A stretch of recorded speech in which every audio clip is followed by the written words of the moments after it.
Hey everybody, welcome back to the Fox Shop. Yes, I am back. I had shoulder surgery and got my stitches out 2 days ago, Wednesday. Today's Friday.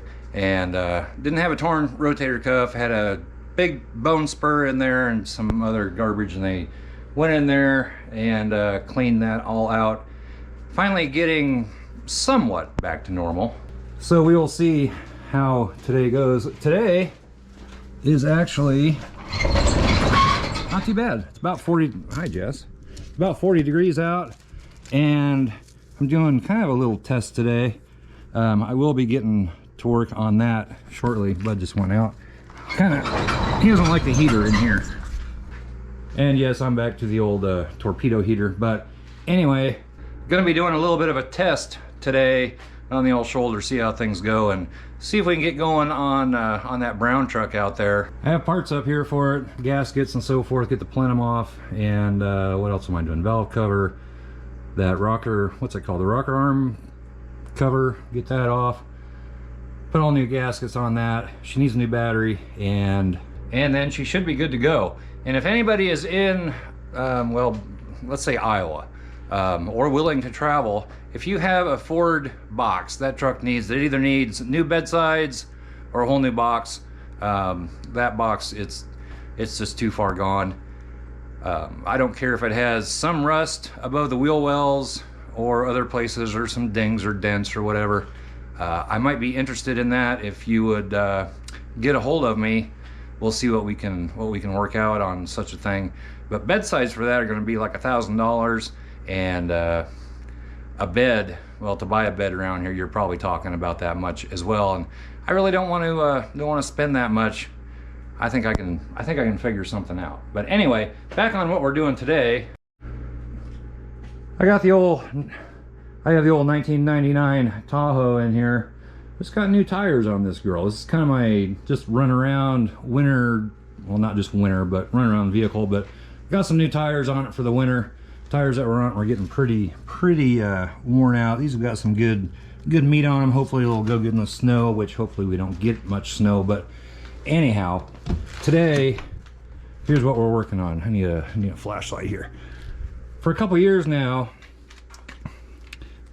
when I run the lighting isn't the greatest in here, but when I run air conditioner, heat, any kind of vent, anything, it likes to blow mostly out of just up here on the defrost. It'll blow a little bit out of these vents and a little tiny bit on the floor, but mostly out of these. And I thought it was probably, it's pretty common on these, from what I've seen anyway. If I can get down here, that guy right there, that actuator motor. But it's actually working. You can turn the key and you can watch this right there. You can watch that turn, you can watch things move around. And what I have come to discover, I don't know how I'm going to show this, one of the arms, hold on, I know it's dark, hold on, let's see if I can get here where you can see it. One of the arms, it's disconnected, and I can feel it. I can feel up in there where it needs to connect to, but I can't get my hand and everything up in there. I just can't get it stuck together. So a lot of times that actuator is what is bad, and it's just not working.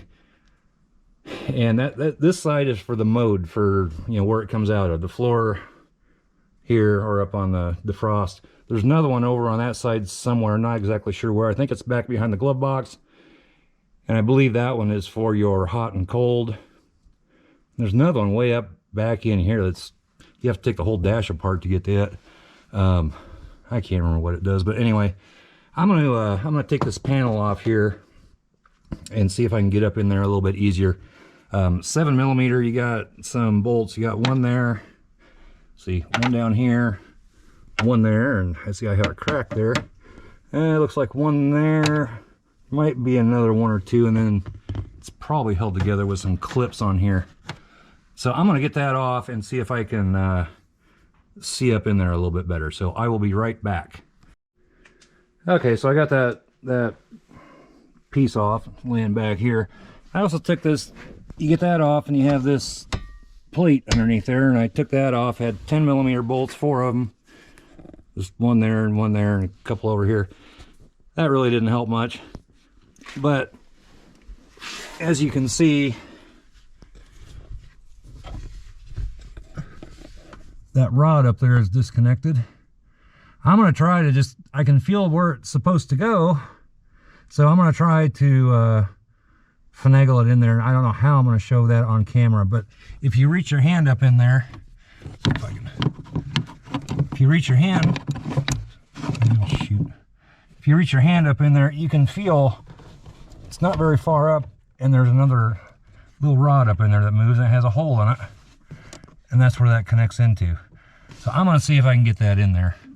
No, I'm not showing this very good, but if you do need to replace just this, I believe these are 7/32 bolts. There's one there and there's one up on top, an electrical connection. You pull that out, and then you just put the new one in and you should be good to go. But this works, so I'm going to see if I can get that back in there.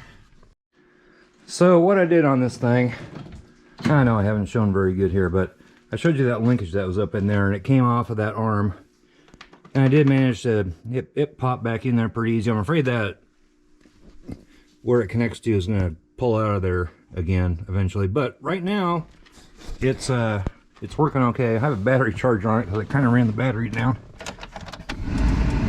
but right now I got it on the floor, and it's blowing a lot of air on the floor, which it did not do before. It's been pretty cold here a few days, and my feet would get really cold driving this thing. And it still blows a little tiny bit out up here. If I switch it over to these vents, they blow pretty decent. And if I just go to defrost,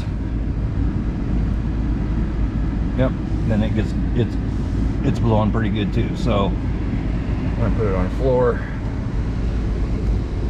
That's much better. So I don't know if that's gonna stay together down there or not, but pretty simple fix, didn't cost anything. That little actuator wasn't bad. If that is bad, auto parts store, they want $50 to $80 for them. You can get them off Amazon for like 20. Pretty simple fix if that's all it is.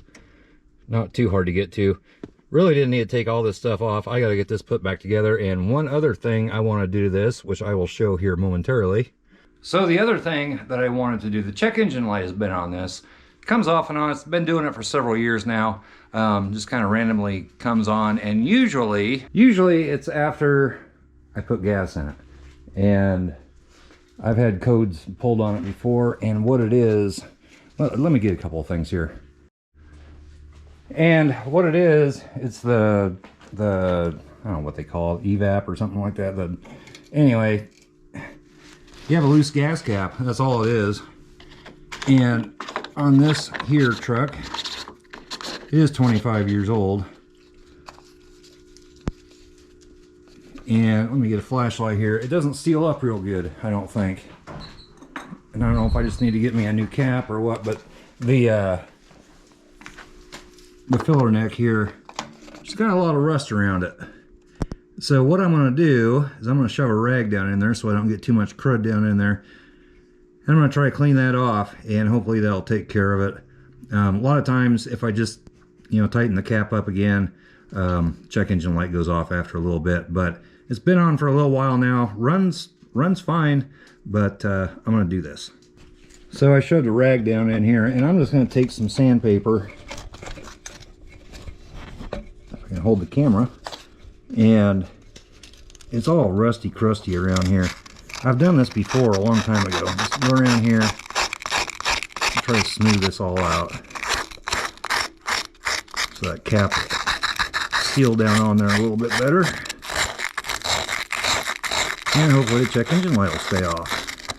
So this is all I'm doing, so I will bring you back in here in a minute. So I took that sandpaper and I kind of went around there, didn't get it real good. Pull this out of here now. I blew this out as well. Shouldn't get too much stuff down in there.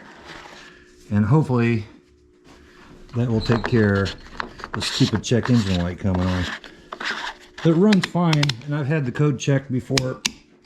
I might need a new gas cap. This doesn't feel like it fits real tight, but hopefully that will take care of it. So that's pretty much all I have for you on this video. Shoulder is acting up a little bit. I was down on the floor on my back underneath the dash, reaching up and twisting around. I think I'm gonna head up to the house. Leanna's gonna get home pretty soon, and we're probably gonna have supper and lay on the couch and watch TV like we do every night, and kind of looking forward to it. But hopefully we got this taken care of, and hopefully this will stay together for a little while anyway. I don't know. It is 25 years old, and probably, you know, where all the flapper things in the air conditioning and heating, where they move around in there, they're probably getting worn out and so forth. It's got 256,000 miles on it. Yeah, 260,184. Bought it with 62,000 miles back in, I believe it was back in 2005. 62,000 miles. I think I paid $7,200 for it back then, and really, it has been a darn good vehicle. It has not caused me many troubles. I did have to put a new some new gears in the rear end a while back, several years ago. It was starting to make a horrible whining noise. Had that done. That was rather expensive, but anyway, I think it's time to take the charger off of this, and we should be good to go. So the next thing we're going to be working on is the brown truck out there. We're going to start getting into that, and time to start making some videos. Looks like the weather's going to cooperate, not going to be too cold. Just have the old torpedo heater in here again, heating up the shop, and this shop doesn't stay the warmest, but today it's not too bad, so I think we're going to get started on that. So if you would, give this video a big old thumbs up, comments go down below, subscribe if you haven't already, and we'll catch you next time. Bye-bye.